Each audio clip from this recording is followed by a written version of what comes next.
Hello, everybody, and welcome to Geopolitics in Conflict show. So excited to be here with you guys. Uh, First of all, before I launch into anything, I want to say if this is your first time to watching our channel here, please subscribe because we want to grow this platform where we can have more subscribers so we can have more conversations because I truly personally enjoy having conversations with you. Okay.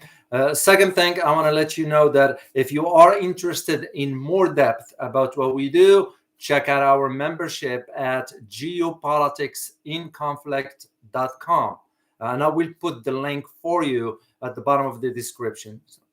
Those are the key things that I want to mention to you. Beside, of course, thanking you for your continued support, which means a lot to us. So today what I want to talk to you about, guys, is I want to talk to you about the Democratic People's Republic of Korea, DPRK, test firing an ICBM. What does it mean? What's the message they are sending to the US, to the West? All this has always to do with the timing as well. So this is what I'm gonna some sort of provide you an analysis about it, brief one that is. Then I'm gonna conclude with the question of the day for you. So shall we dig into this? Let's do it, guys. So basically, what happened is that the DPRK or North Korea test fires the ICBM. Yeah, and before, guys, let me just take one step back here before I delve into this. I want you to put this conversation, okay, with the topic, of course, within the framework of the timing of it. There are four key elements that I want you to keep an eye or keep in the background as we discuss this. One of them has to do with NATO summit, given the U.S. president's visit to Europe 2 days ago.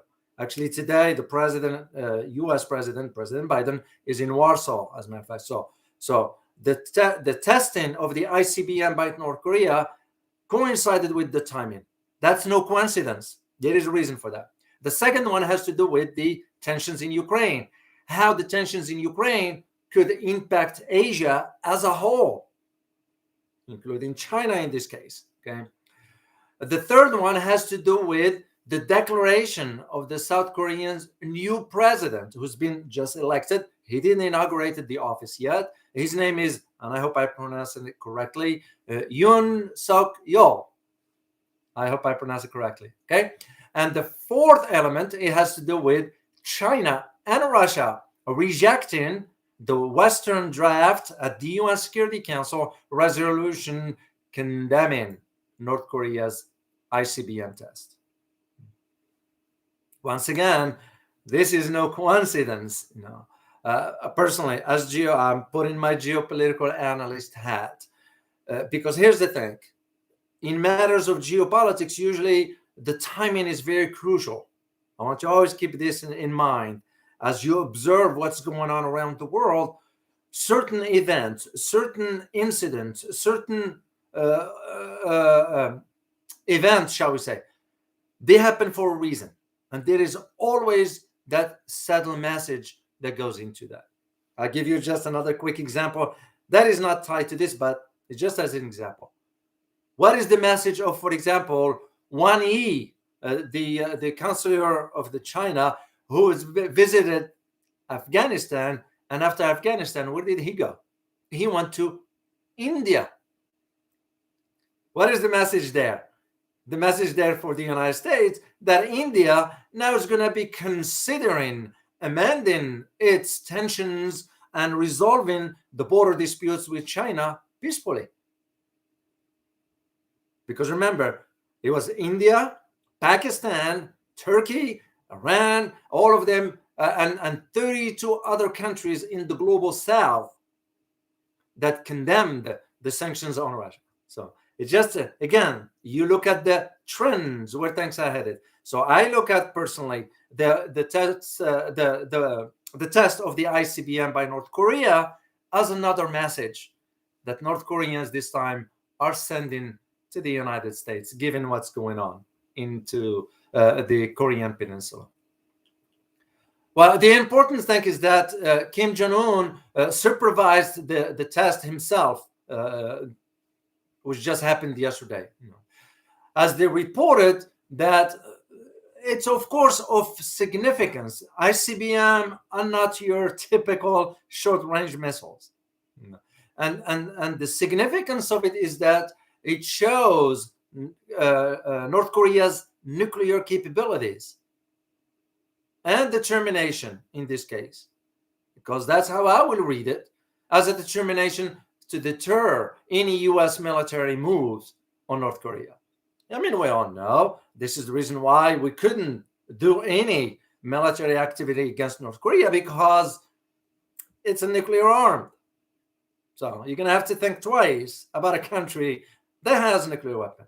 And this is why I personally say the issue with Russia, we have to truly be very careful about it. Not to be scared of Russia. That's not what I'm saying. All I'm saying is you're going to have to consider dealing with a powerful nuclear country like Russia. So North Korea is another example for this. And by the way, this missile, the ICBM, it's called, once again, I hope I'm pronouncing it correctly. I don't speak Korean.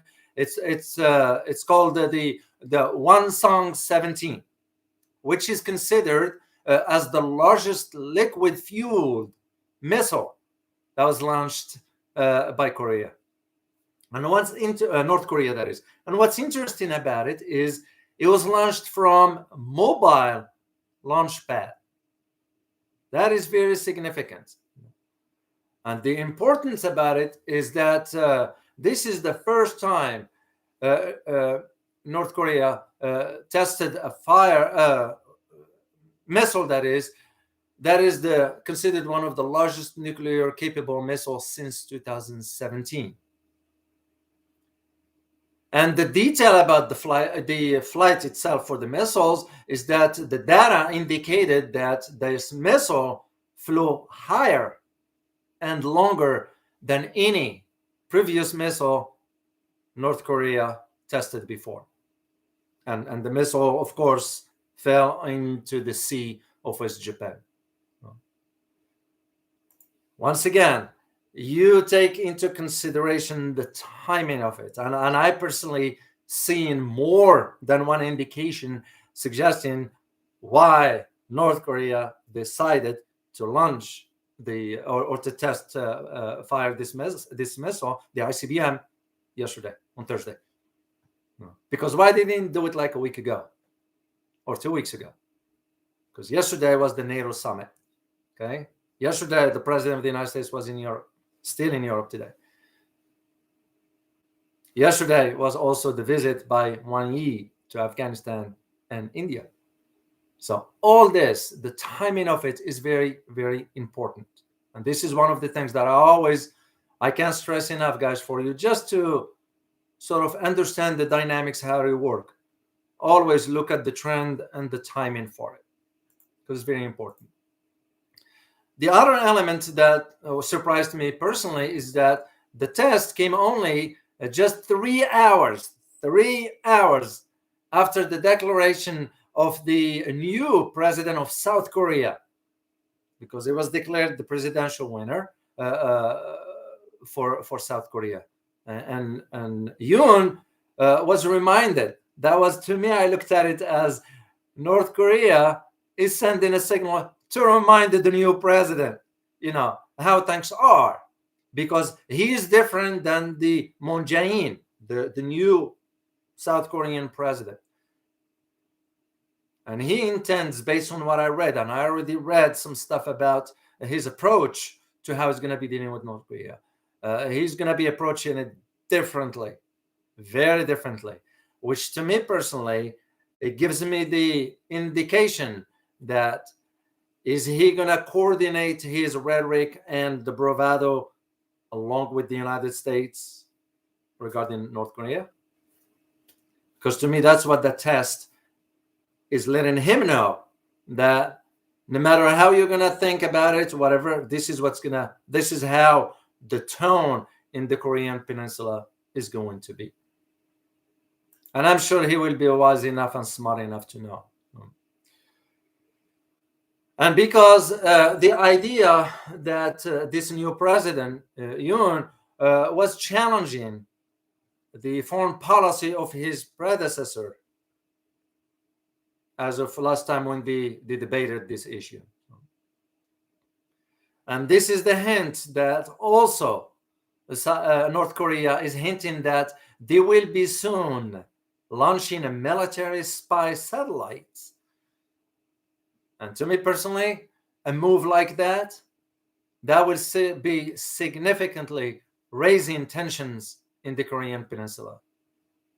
So, and this is why, again, I look at it personally, that North Korea's testing at this time, only 3 hours prior to or after the declaration of the winner of the South Korean presidential elections, is of great significance, because North Korea already get the information that this new guy, Yoon, the new president, is likely to support the restoration of a large-scale joint military exercises involving the South Koreans and the US military. So this is how I see it playing out. But also you have to take into consideration the idea of the whole dynamics changing in Asia as a whole.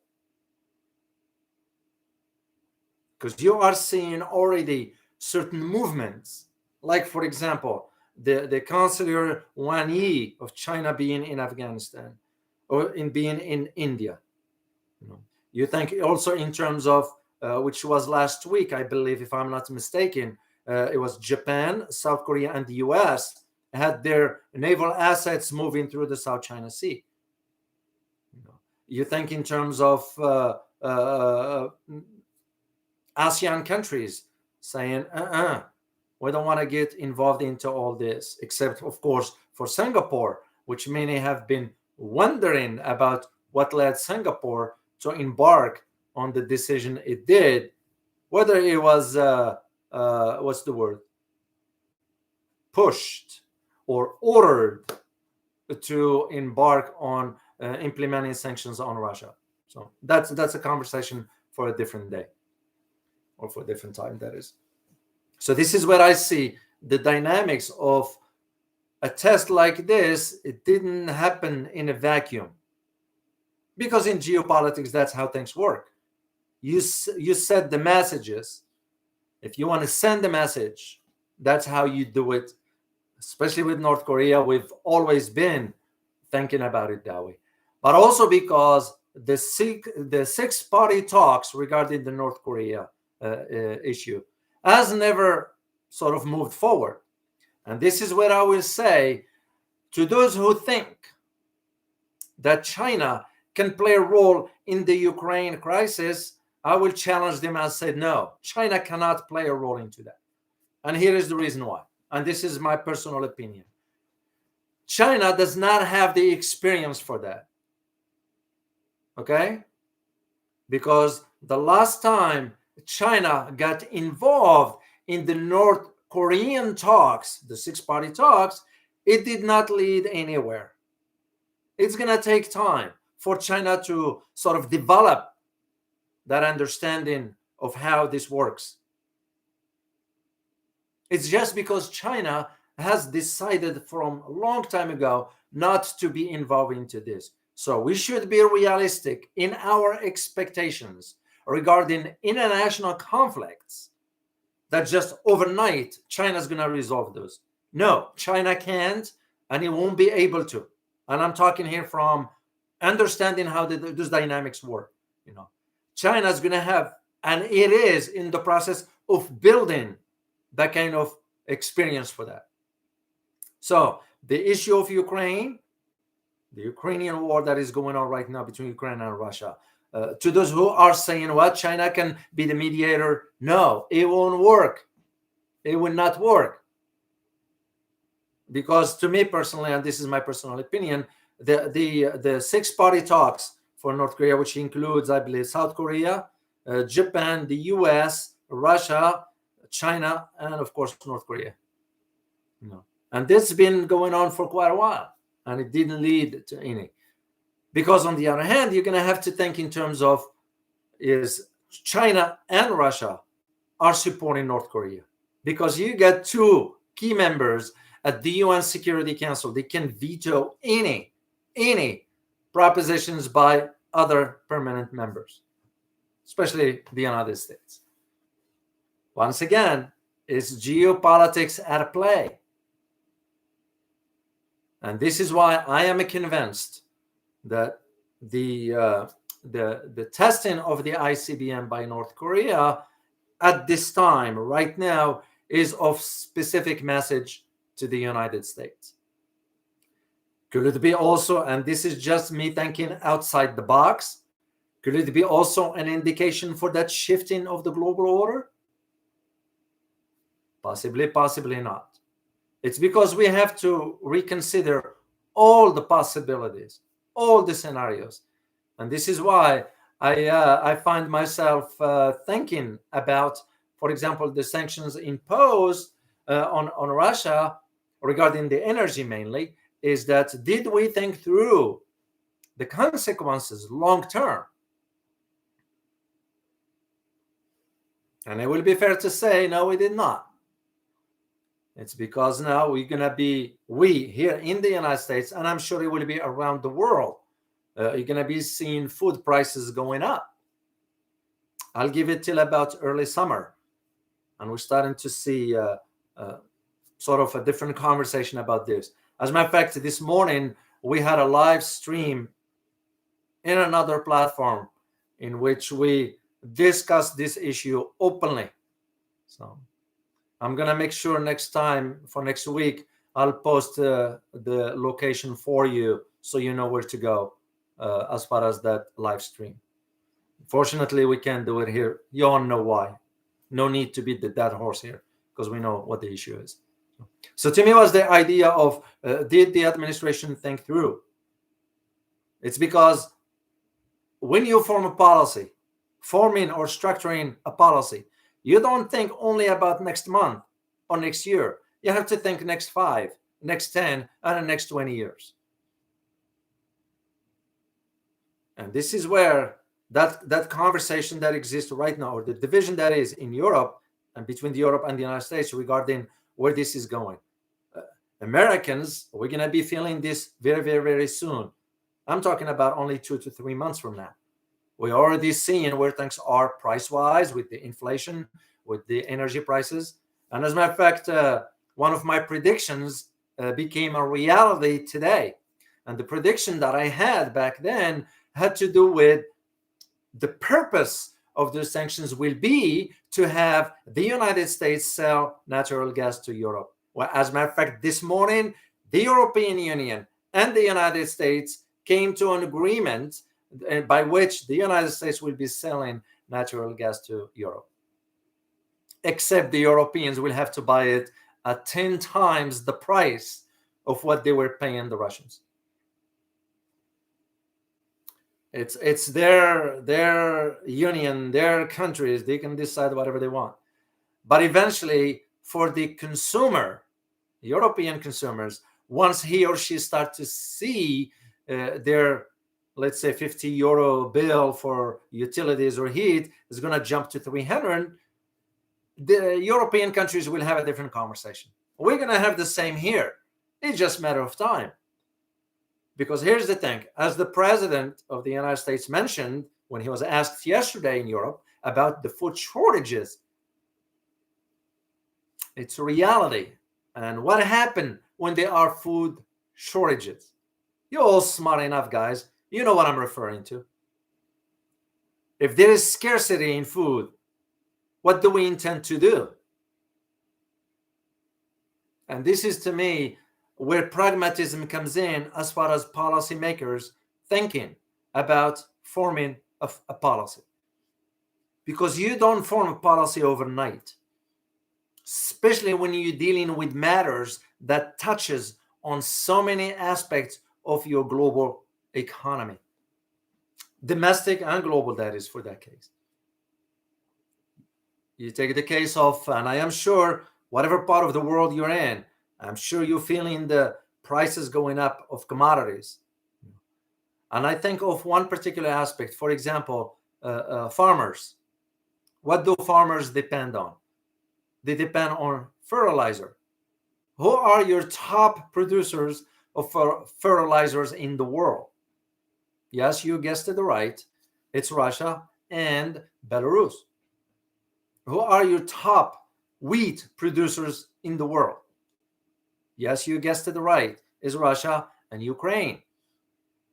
And now with what's going on, what's going to be happening to global markets? I tell you this, the Middle East is already feeling that, because the Middle East imports a lot of wheat from Russia and Ukraine together. And this is where, once again, you have to always consider the what's the word I'm looking for? The events or the trends that's taking place. And when something like what North Korea just did, testing an ICBM, and as I said earlier, that ICBM, by the way, one can reach the United States. So it's no small matter. We might not hear much about it coverage-wise, and that's why when I came across the story last night around 11 p.m. or so, I decided, I want to share this information with you, providing you a brief analysis so you can put things in perspectives. Okay? And you consider one key aspect that you need to consider is that the shift towards Asia, because that's where the global order is headed.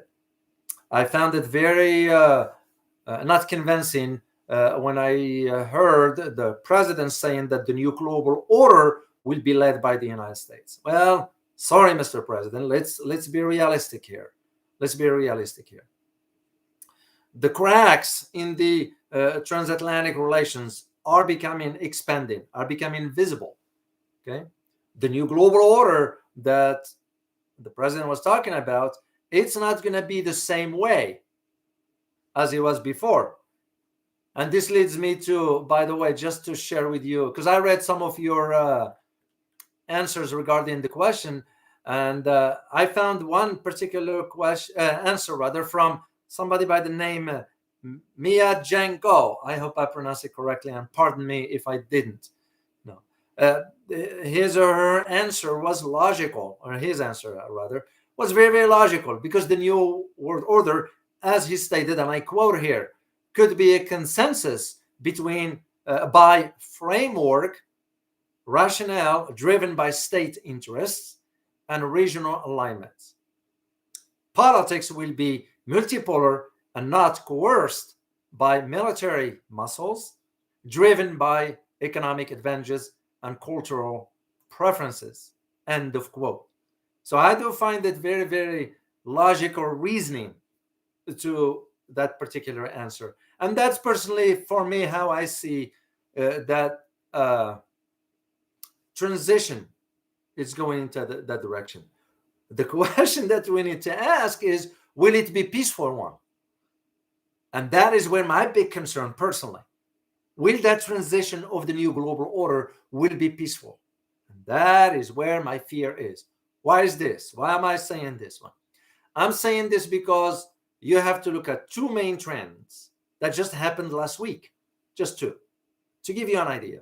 One of them has to do with Saudi Arabia announcing the possibility of accepting the Chinese yuan currency as a form of payment for its oil delivery. And mind you that Saudi Arabia is number one oil producer, exporter, and China is number one importer. And the second aspect is that Russia is going to be requesting now the ruble for payment for its delivery of its gas. Two main key aspects. Because what these two elements have in common, the both of them will reduce the viability and the strength of the US dollar. And why is this important, you may ask?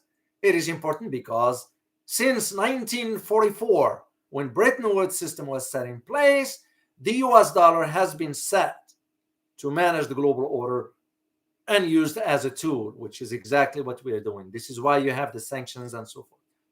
However, if those two announcements move forward, which I believe they will, then what you add to that is you're going to add countries in the global south, most of them that didn't support the sanctions, adopting the new financial system, where that's going to leave the US dollar. And mind you, we are already doing a lot of printing of money here, because you can't be printing money out of thin air. One way or another, we have to repay that debt, shall we say. And given where our national debt crossing over $30 trillion, you can see where the problem doesn't. You don't have to be a Nobel Peace Prize economist to really figure this out. So, as I said earlier, my big concern as an analyst, and usually when I give talks as a speaker, when I talk to audiences, I always put what's the word I'm looking for? The reality, because I am not there to tell them what they want to hear. And I usually don't allow that personally, because if I am invited to speak, I don't wait for anybody to tell me what I need to say. Because if you don't like what I'm saying, that ain't my problem. It's yours. So I kind of put things on the table, because that's the objective and that's the duty of a speaker. You can't be telling people what they want to hear. No. Because you are doing them a disservice. That's like here. I can't just, guys, tell you what you want to hear, because I'm not about that. And you know this. But this is where my fear is the idea that will that transition of the new global order will be peaceful. And I am keeping my eyes on this, because don't expect, and here is the thing, when I say you, I'm referring to the world. Don't expect that the US will allow its currency, the dollar, to go down peacefully. And this is why I'm saying you put the ICBM test by the DPRK within the context of the global order and what lies ahead. The other aspect you need to think about it is that the shift of wealth from the west to the east, because that's a reality. Regardless what you hear, I know in the west they're not willing to accept this yet till they come to terms with the reality, but the wealth has already shifted. And those are normal trends that one needs to really put in perspective to see the big picture, to understand it. So now here is my question for the day, and I'm going to end it right here, guys. Asia has traditionally been subject to two things: global and regional power rivalries.